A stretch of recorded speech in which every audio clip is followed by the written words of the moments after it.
देश के नर्मदापुरम जिले के पिपरिया में अनुविभाग के एक पटवारी की मौत हार्ट अटैक आने से हुई है। आपको बता दें, जिसके बाद पटवारी संघ ने पिपरिया के एसडीएम संतोष तिवारी पर पटवारी को मानसिक रूप से प्रताड़ित करने का आरोप लगाया था और इसी कड़ी में जिले के पटवारी एसडीएम के खिलाफ विरोध कर रहे हैं और कलेक्टर को उन्हें हटाने की मांग को लेकर ज्ञापन भी सौंपा है।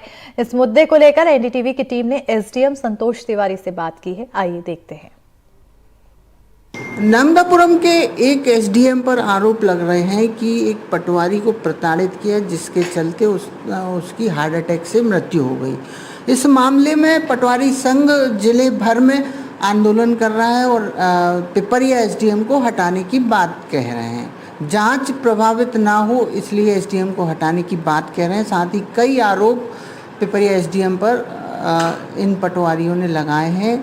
पटवारी की मृत्यु के बाद उपजा ये विवाद अब तूल पकड़ते जा रहा है। इसको लेकर हम बात करेंगे। पिपरिया एसडीएम संतोष तिवारी हमारे साथ मौजूद हैं। सर, ये पूरा मामला है क्या? आखिर आप पे आरोप क्यों आ रहे हैं?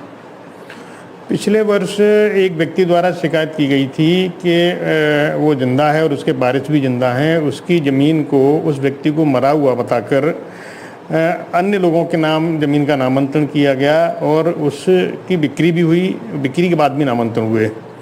जांच में ये शिकायत सही पाई गई कि जो व्यक्ति आज भी जिंदा है, उसके वारिस भी जिंदा है, उसकी ज़मीन को अन्य लोगों के नाम कूट रचना करके कर दिया गया। जांच में जो व्यक्ति दोषी पाए गए थे उनके खिलाफ कार्रवाई हेतु लिखा गया था। उसमें संबंधित पीठासीन अधिकारी तत्कालीन तहसीलदार भी थे और कुछ अन्य कर्मचारी भी थे। उसमें पंचायत सचिव, कोटवार और सरपंच वगैरह, संबंधित पटवारी जिन्होंने ज़मीन का नामांतरण कराया था, उनके खिलाफ भी कार्रवाई प्रस्तावित की गई थी। तो उनमें से लगभग 10 लोगों के विरुद्ध एफआईआर हुई थी। उसके बाद वो माननीय न्यायालय में अभी प्रकरण विचाराधीन है। इसमें यही व्यक्ति था जिसके दुर्भाग्य से अभी कुछ दिन पहले तबीयत खराब होने से पटवारी जिसकी एक हमारा परिवार का सदस्य इसकी दुखद मृत्यु हुई है कल। आरोप लगा रहे हैं कि ये मानसिक रूप से प्रताड़ित था। आप मानसिक रूप से प्रताड़ित कर रहे थे, जिसके चलते इसकी हार्ट अटैक से मृत्यु हुई। नहीं, आरोप ये पूरी तरह से गलत है। ये घटना करीब 10 महीने पुरानी है। अगर कोई बात थी तो इतने समय बाद ये बात क्यों आती सामने? और जो इलाज की और मृत्यु के संबंध में जो प्रारंभिक जानकारी प्राप्त हुई है उसके अनुसार पटवारी का स्वास्थ्य पिछले काफ़ी समय से खराब था और कुछ समय पूर्व उसको डेंगू पॉजिटिव पाया गया था। उसकी वजह से डॉक्टर्स का कहना है कि मृत्यु का कारण डेंगू बताया गया है।